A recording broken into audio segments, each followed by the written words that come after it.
길었죠? 네, 샬롬입니다. 다시 한번 샬롬 인사하실까요? 샬롬.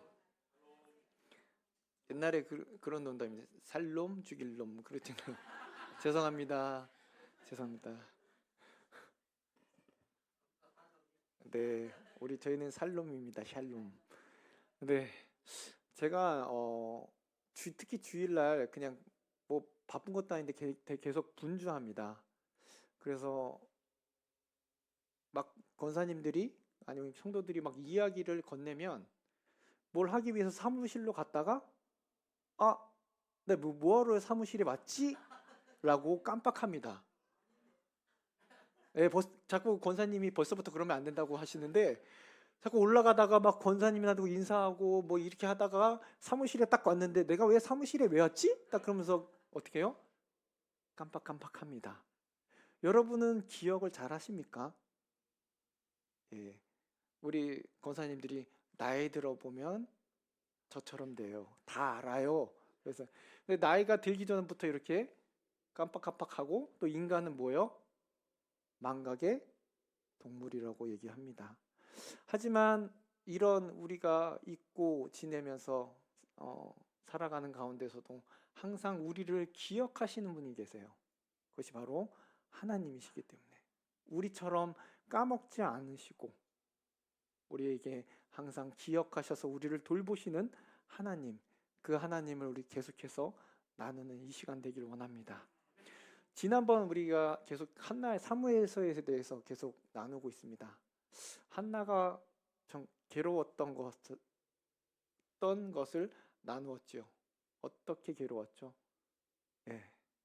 분인나가 마음을 요동치게 하고 왠지 집에서 혼자 외롭게 변두리로 내몰린 것 같은, 아무도 그녀를 내몰지 않았지만 남편이 그녀를 너무 사랑했지만 그럼에도 불구하고 어떻게 해요? 위축되고 미래가 없어 보이고 소망이 없어 보였던 그 한나. 하지만 그 한나가 그런 가운데 주저하지 않고 일어나서 주님 앞으로 나아가 토로합니다. 그리고 어떻게 해요? 마음이 시원케 되지 않았습니까?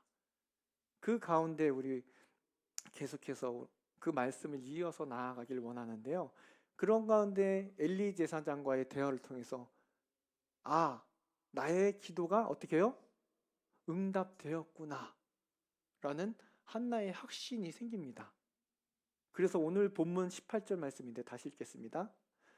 이르되 당신의 여종이 당신께 은혜 입기를 원하나이다 하고 가서 먹고 얼굴에 다시는 근심빛이 없더라.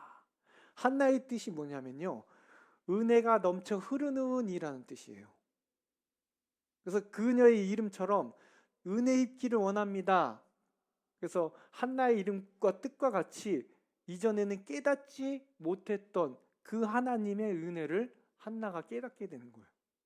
하나님의 은혜가 넘치는 자신의 이름처럼 그녀의 결단과 그녀의 주님 앞에서 간구를 통해서 이 은혜를 깨닫게 된 것이죠. 그리고 그녀의 마음속에 하나님의 말씀이 반드시 이루어질 것이라는 확신을 가지고 자기의 길로 돌아갑니다. 그리고 이전에는 음식조차 먹지 못했던 그녀, 마음 심리적으로 억눌렸던 그녀, 하지만 이 하늘로부터 내려오는 위로를 받고 나서 어떡합니까? 음식을 먹을 정도로 회복되고 큰 위로가 그녀 가운데 넘쳤다는 것입니다. 그리고 무엇보다 그녀의 얼굴이 달라졌죠. 근심의 빛이 없더라. 그 전에 항상 구겨진 얼굴로 다녔지 않았을까요? 항상 기쁨이 없고 어두운 얼굴로 다녔지만 이제는 그 빛이, 근심의 빛이 사라지고 감사와 기쁨과 기대의 얼굴로 돌아갔다는 것입니까? 무엇을 통해서요? 하나님의 은혜를 신뢰함으로, 하나님의 은혜를 믿음으로, 하나님의 은혜가 내게 임하는구나, 내 이름처럼 그것을 깨닫고 하나님을 더욱더 신뢰함으로 회복된 삶을 얻어 돌아갔다는 것이요. 이를 통해 우리는 먼저 우리의 문제를 하나님과의 관계가 회복되는 것에서부터 시작돼야 한다는 것을 깨닫게 됩니다. 문제 앞에서 하나님을 바라보지 못한다면 우리는 결국 그 문제 때문에 어떻게 돼요? 주저앉고 좌절하고 근심하고 내 얼굴의 빛이 어둡고, 이로 인해 어떻습니까? 주위의 관계, 사람들과의 관계, 내 모든 것들이 망가집니다. 나는 왜 이러지? 내가 왜 이럴까? 그래서 내게 있는 이 모든 문제 때문에 내가 잘못된 것 같다라고 느껴질 것입니다. 그리고 이 고난이 이것 때문에야, 이것만 해결되면 되는데 라는 마음속에 의구심이 생깁니다. 하지만 그 이유가 우리에게 있다는 것이죠. 문제에 있지 않습니다. 내가 하나님 앞으로 나아가지 않고, 내가 하나님께 부르짖지 않고, 내가 그 은혜를 사모하거나 그 은혜를 잊고 살아가기 때문이라는 거예요. 분명 한나에게 있어서 당장 바뀌는 것이 있습니까? 없습니까? 없어요. 당장 아이를 가진 것도 아니었습니다. 여전히 분인나의 핍박이 있었을지도 몰라요. 자식이 없는 것은 현실이었습니다. 하지만 바뀐 것이 무엇입니까? 그녀의 믿음. 환경을 탓하거나 원망하는 것이 아니라 회복된 연인, 회복된 삶, 회복된 믿음, 그것을 가지고 주님께 나아갔기 때문이라는 것입니다. 여러분, 이후에 한나의 삶은 어떻게 될까요? 19절 상반절 말씀인데요. 계속해서 읽겠습니다. 그들이 아침에 일어나 여호와 앞에 경배하고 돌아가 라마의 자기 집에 이르니라. 이 말씀을 보면 1장 우리 초반절에 보면 3절에 시작된 이야기를 마무리하는 것 같습니다. 3절에는 어떻게 되냐면요, 엘가나는 여호와께 경배하며 제사를 드리기 위해 자신의 서급에서 나와 실로로 나왔다라고 합니다. 그리고 이제는 어떻게 되나요? 엘가나는 한나와 같이 여호와 앞에 경배하고 자기 성읍에 라마로 돌아가니라. 무엇이 틀립니까? 다른 그림을 찾아보십시오. 엘가나가 3절에서는 혼자 올라가요. 하지만 19절에 그들이 하나님께 경배하고, 3절은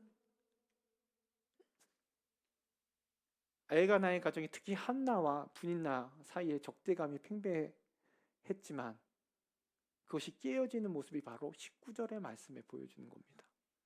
가정 안에서의 분열과 갈등이 해소되어 가고 있음을 우리들에게 보여주고 있습니다. 그런데 여러분, 이것만 해결되면 되는 것이 아니죠. 정말 한나가 해결받고 싶었던 것은 무엇입니까? 함께 예배하는 것만으로 하는 것이 아니라 한나의 문제는 바로 다음 하반절 말씀에 나와 있는데요. 같이 읽겠습니다. 엘가나가 그의 아내 한나와 동침하며 여호와께서 그를 생각한지라. 물론 전에 부부 사이가 나쁘지 않았어요. 너무 좋았습니다.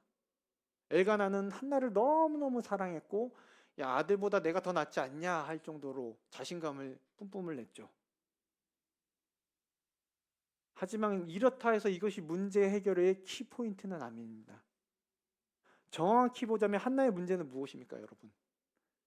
하나님께서 한나의 태를 닫으셨기 때문에. 그런데 여호와 하나님께서 19절 하반절 말씀에 이렇게 한나를 위로하고 계십니다. 여호와께서 그를 생각하신지라. 다시 말하면 여호와께서 그를 기억하신지라, 생각하신지라. 문제 해결의 열쇠는 여기 있습니다. 누가? 하나님께서 한나를 기억하셨다는 거예요. 문제가 해결되는 것입니다, 이것으로. 그래서 한나가 앞에서 기도할 때 주여 여종의 고통을 돌아보시고 나를 생각하시고 주의 여종을 잊지 말아 주시옵소서 라고 부르짖었던 거예요. 하나님은 기억하시는 분입니다. 하나님은 약속을 지키시는 분이세요. 그러하게 결국 하나님께서 한나를 생각하시고 기억하신 까닭에 그녀가 잉태할 수 있게 된 것입니다. 여러분, 그 부르짖음을 기억하시는 하나님께서 한나에게 임하신 거예요. 그래서 한나는 자신이 아들을 낳은 까닭이 여호와께서 자신을 기억하셨기 때문에, 생각하셨기 때문에 라고 분명히 확신하고 있습니다.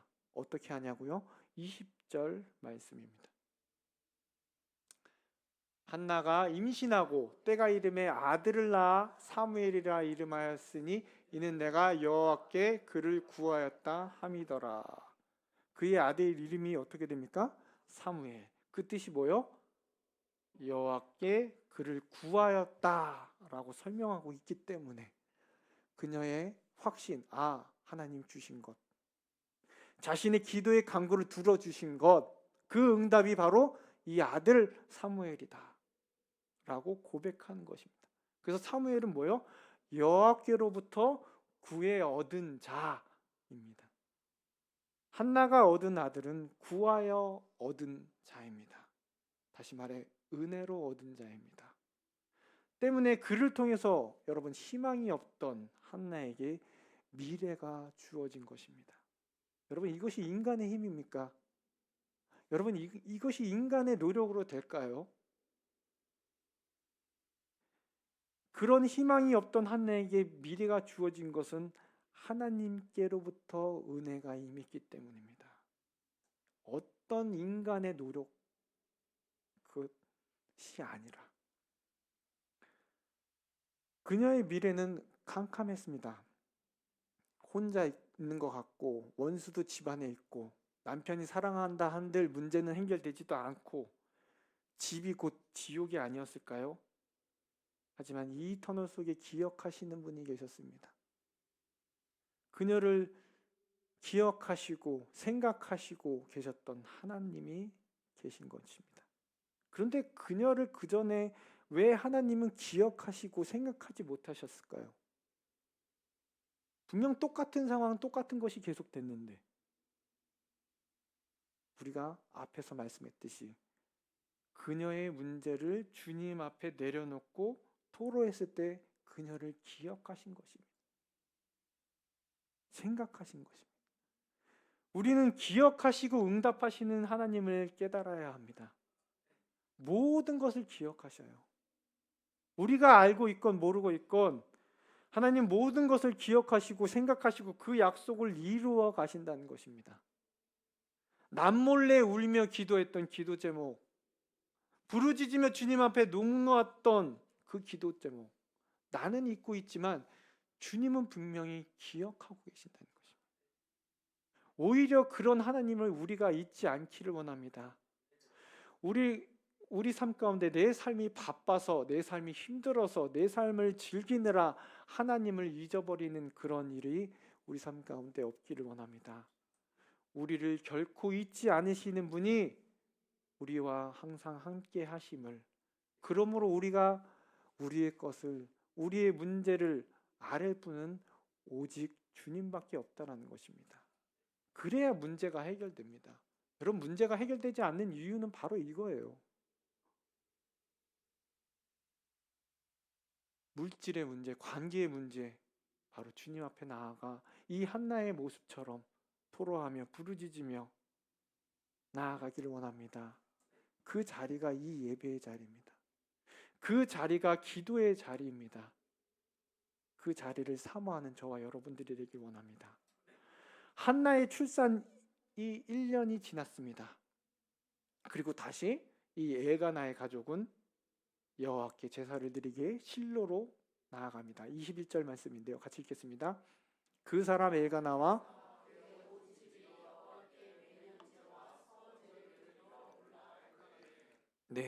뭐가 달라졌죠? 온 집이 올라갑니다. 온 집이. 이를 통해서 어떻게 해요?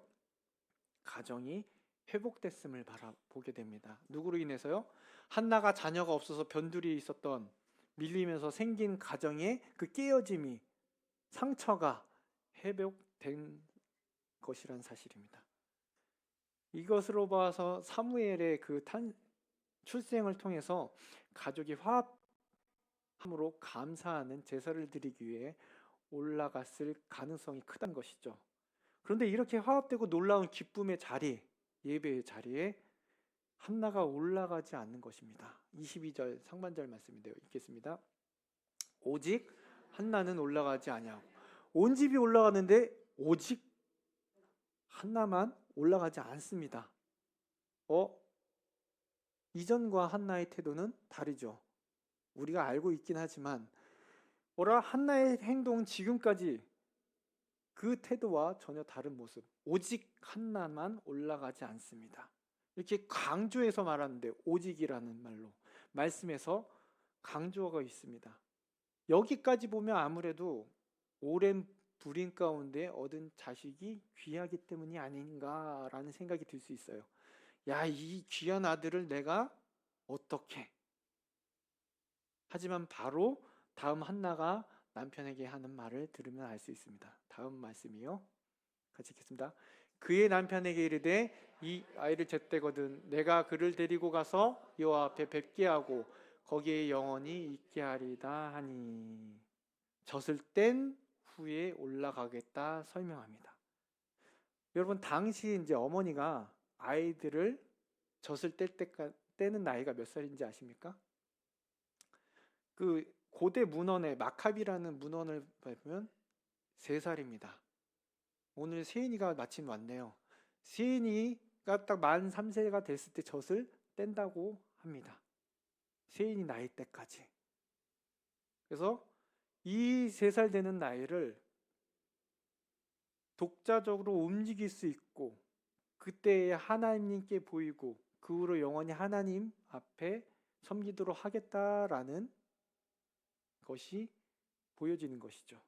즉 젖된 후에 3살 후에 실로로 올라가서 나시린으로서 하나님 앞에 평생 앞에 살도록 봉헌하겠다라는 것입니다. 이에 남편이 한나가 원하는 대로 허락을 하는데요. 23절 말씀입니다. 상반절. 그의 남편 엘가나가 그에게 이르되 그대의 소견에 좋은 대로 하여 그를 젖대기까지 기다리라. 오직 여호와께서 그의 말씀대로 이루시기를 원하노라. 엘가나는 오직 여호와께서 그의 말씀대로 이루시기를 원하노라 하고 소원을 덧붙여 허락해 주고 있습니다. 즉 사무엘을 서원하고 낳은 아들이기에 이 서원이 바로 하나님의 뜻임을 보여주고 있는 것이죠. 즉 여호와께서 하나님의 그 한나의 서원을 듣고 그의 간구대로 허락을 하였기에 이제 그 서원은 하나님의 말씀이 된 것이다 라는 것입니다.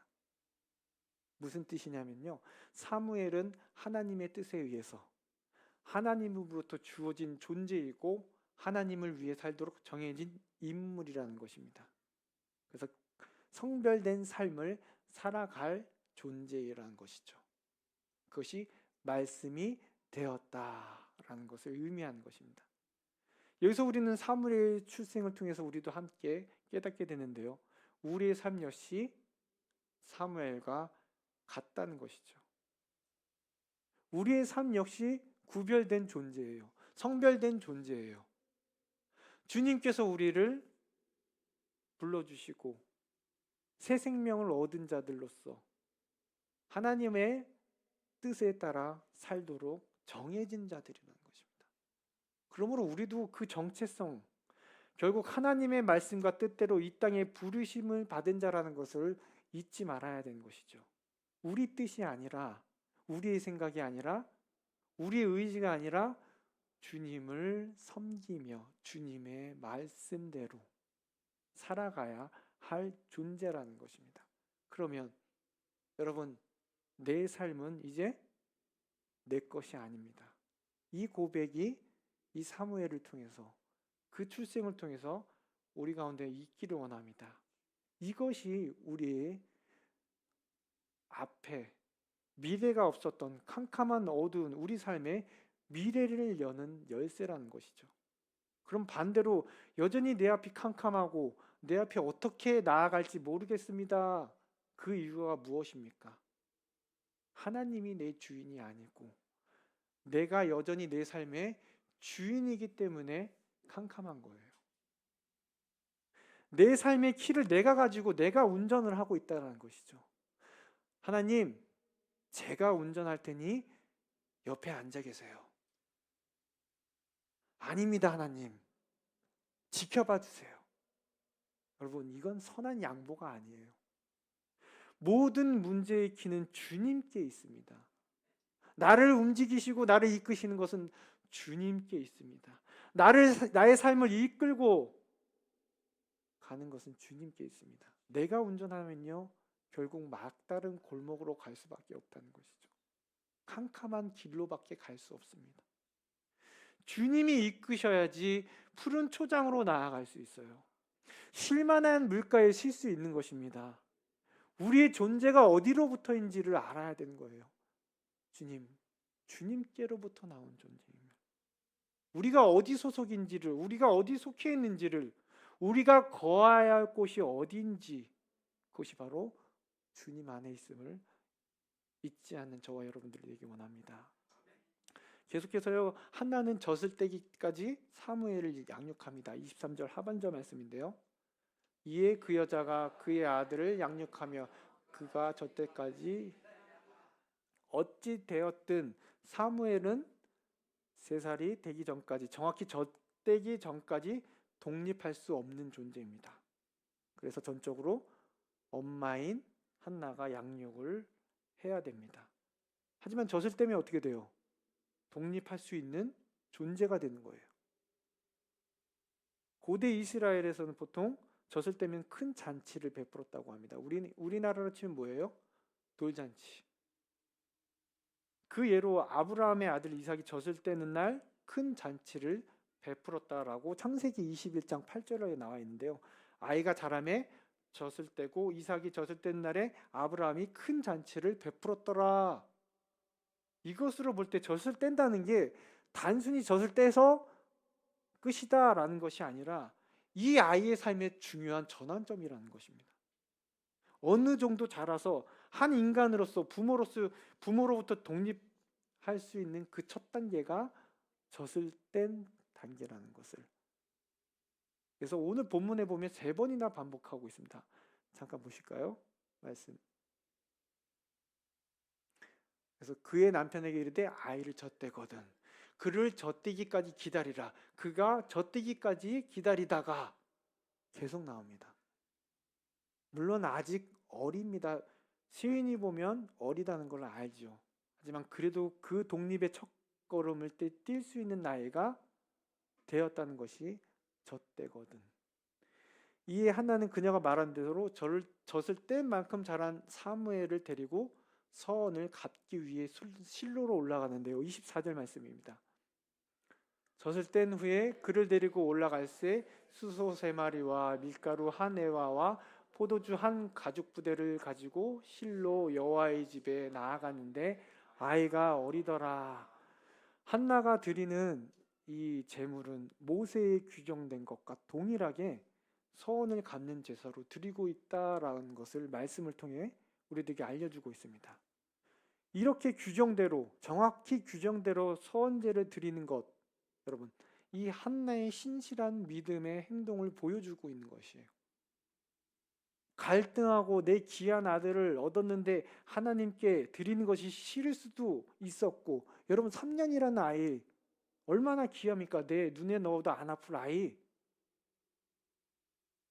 하지만 이 아이, 그녀는 신실함으로 하나님과의 약속을 지키기 위해 그 정해진 말씀대로, 율법대로 자신의 아이를 데리고 하나님 앞에 나아갑니다. 우리 이것을 통해서 잠깐 생각해 보자면 24년 여러분 서원했던 것들 다 이루셨습니까? 하나님 앞에 나 이것을 지키겠습니다. 열심히 하겠습니다. 내게 맡겨진 직분을 잘 감당하겠습니다. 신실하게 하셨나요? 그럼 25년 우리 첫 했던 그 서원들, 아님 내가 집사의 직분을 받았습니다. 내가 새로운 재직자로 임명이 됐습니다. 새롭게 피택자가 되었습니다. 여러분 그 서원 이 한 해 동안 잘 신실함으로 이루어 나아가길 원합니다. 한나 자신이 서원제를 드린 다음에 자신이 누구인지를 엘리에게 밝혀요. 25절, 26절 말씀인데요. 읽겠습니다. 그들이 내 주여 당신의 사심으로 맹세하나이다. 나는 여기서 내 주 당신 곁에 서서 여호와께 기도하던 여자라. 엘리에게 제사장에 가서 기억하십니까? 제가 옆에 서서 기도하던 그 여자입니다. 그리고 그 기도의 결과를 밝히는데요. 27절 말씀입니다. 이 아이를 위하여 내가 기도하였더니 내가 구하여 기도한 바를 여호와께서 내게 허락하신지라. 하나님께 기도한 결과 자신은 불임이었는데 이렇게 하나님의 응답대로 사무엘을 얻게 되었습니다 라고 말하고 있는 거예요. 보여주고 있는 거예요. 그런데 26절 27절 말씀을 보면 기도하다라는 동사가 2번 반복되고 있는데요. 나는 여기서 내 주 당신 곁에 기도하던 여자라.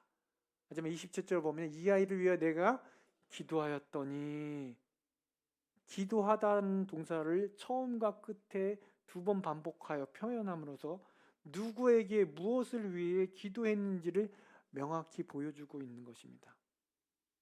즉 이런 의미죠. 불임인 여자가 의지할 수 있는 것, 아이를 낳을 수 없는 여자가 의지할 수 있는 것은 여호와께 기도하는 것뿐입니다. 이것을 분명히 보여주고 있는 것입니다. 그래서 자신이 데려온 이 아이 사무엘은 하나님이 주신 선물이라는 것을 다시 분명히 그녀의 입술을 통해서 밝히고 고백하고 있는 것입니다. 한나가 여호와께 구한 것을 허락해 주셔서 이렇게 아이를 출산했다라는 것을 강조합니다. 신앙의 고백을 힘주어 말하고 있는 것이죠. 내가 기도했더니 그 기도가 이루어졌습니다. 내가 한 것은 아무것도 없었습니다. 불임하는 여자, 소박받던 여자지만 내가 할 수 있었던 건 하나님 앞에 나아가 기도한 것밖에 없습니다. 하지만 모든 것은 하나님께 하셨고 이루어 주셨고 기억하셨고 생각하셨고 들어주셨습니다. 하나님의 은혜입니다 라는 고백이 이 가운데 있다라는 것이죠. 그리고 이 신앙의 고백은요, 그 한나의 삶을 통해서 드러납니다. 28절 상반절 말씀인데요. 그러므로 나도 그를 여호와께 드리되, 그러므로 나도 도로 그를 여호와께 드리되 라고 한나가 말하고 있습니다. 강조하는 표현으로요. 그러므로 나도, 그러니까 나도 역시 어떻게 해요? 하나님 여호와를 본받아 여호와께 주신 것을, 특히 내게 주신 이 귀한 아들을 다시 돌려드리겠습니다. 여러분, 한나의 결심, 한나의 신앙 고백, 그 믿음의 고백, 그 서원이 잘 담겨져 있는 믿음의 서원입니다. 그를 나도 역시 여호와께 돌려드리되. 우리는 이 한나의 이런 고백을 통해 보게 됩니다. 여호와는, 하나님은 그의 백성이 구하는 것을 주십니다. 그리고 하나님의 백성은 이를 하나님께 다시 돌려드립니다. 여러분, 이 얼마나 아름다운 관계가 아닙니까?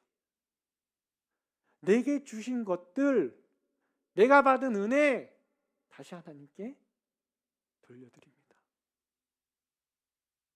우리는 단지 모성적 감정을 억제하지 못하고 사무엘을 포기하지 않으려는 것이 아닌가라는 의구심을 가질 수도 있었지만, 자신의 서원대로 하나님께 드리는 그 한나의 믿음을 모습을 보게 됩니다. 이런 모습 가운데 28절 상반절 뒤에 말씀에 한나는 사물을 어떻게 드리는지 그 의미를 명확히 밝히는데요. 같이 읽겠습니다. 그러므로 나도 그를 여호와께 드리되 그의 평생을 여호와께 드리나이다. 여호와께 드리되까지만 보면요, 이 한나가 잠깐 성전에 일하도록 임시적으로 빌려주는 것 같은 뉘앙스로 비춰질 수 있지만, 정확하게 어떻게 해요? 그의 평생을 여호와께 드리나이다라는 고백을 통해서 이 사무엘이 하나님 앞에 드려진 자가 되었다라는 것을 선언하고 있는 것입니다. 명확히 밝히고 있는 것입니다. 사무엘상 1장은요, 사무엘이 누구이며 어떤 자인지를 우리에게 보여줌으로 끝이 납니다. 사무엘은 독특한 존재이죠.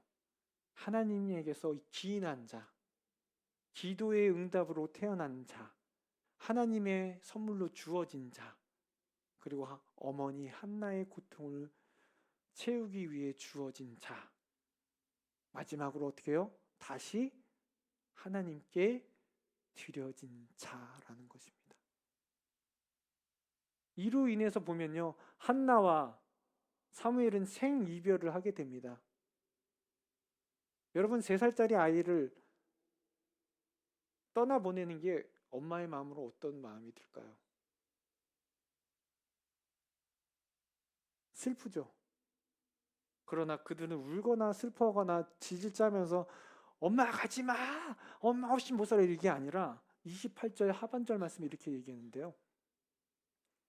하고 그가 거기서 여호와께 경배하니라. 여러분, 생이별을 하는데 그가 거기서 여호와께 기쁨의 예배를 드립니다. 그들은 오히려 슬픔을 나누거나 이별의 아픔을 나눈 것이 아니라 이로 인해 기쁨의 예배를 드렸다라고 얘기합니다. 그리고 1장의 말씀을 끝마칩니다. 이 말씀이 여러분과 우리들에게 큰 도전을 주지 않습니까? 우리의 신앙과 고백, 그리고 우리 삶이 어떻게 되어야 하는지를 한나와 그 아들 사무엘을 통해 보여줍니다. 여러분들이라면 어떻게 하겠습니까? 내 거. 우리는 가진 것도 내 거이고 내가 응답받은 것도 내 거 아닙니까? 내가 얻은 자식, 내게 있는 자식, 내가 이루어낸 재산, 내가 어떻게 얻은 지혜인데, 내가 노력해서 내가 시간을 들여 얻은 내 거라고 말하지 않습니까? 아니면 이것들은 다 주님께 드리겠지만, 다 이거는 양보하겠지만 요거 하나만은 양보 못 하겠어요. 다 가져가셔도 되지만 이거 하나만은 제가 가지고 있으면 안 됩니까? 라는 마음이 있지 않습니까? 여러분, 우리가 가진 거 다 주님께서 주신 것이에요. 내가 받은 은혜, 내가 받은 물질, 내게 있는 자녀, 심지어 내 거라고 생각하는 나의 몸, 내 삶까지도 역시 여러분 주님이 주신 거예요. 알고 있지 않습니까? 주님으로부터 나왔다. 로마서 11장 30절 말씀인데요. 이는 만물이 주에게서 나오고 주로 말미암고 주에게로 돌아감이라. 그에게 영광이 세세히 있을지어다. 아멘. 여러분, 한나의 기도를 통해서, 그리고 그 응답을 통해서 우리가 깨닫기 원합니다. 내가 받은 은혜 다시 주님께 드리는, 내가 받은 물질, 내가 받은 것들 다시 주님께 드리는 것, 이것이 진정한 하나님의 자녀의 삶이 아닙니까? 말씀을 마무리하겠는데요. 그러므로 나 역시도 주님이 주신 것을 주님께 드립니다. 이 고백이 우리 삶에 있기를 원합니다. 왜 자꾸 내 거라고 지고 계셔요? 왜 내 거라고 이거 지고 놓지 않으십니까? 주님 건데. 주님 거를 내가 지고 주님 이거 내 거 아닙니까? 라고 싸우지 마시고 도둑질하지 않기를 원합니다. 주님께 도로 다시 돌려드릴 수 있는, 다시 주님께로 돌아가야 하기에 우린 기꺼이 드리는 자가 되길 원합니다. 그러므로 한나와 사무엘이 깨달았던 그 기쁨의 예배가, 기쁨의 경배가 우리 삶 가운데 모든 것을 주님께 도로 드리는 그 삶 가운데 우리도 맛볼 수 있는 저와 여러분 되기를 이 시간 간절히 기도합니다.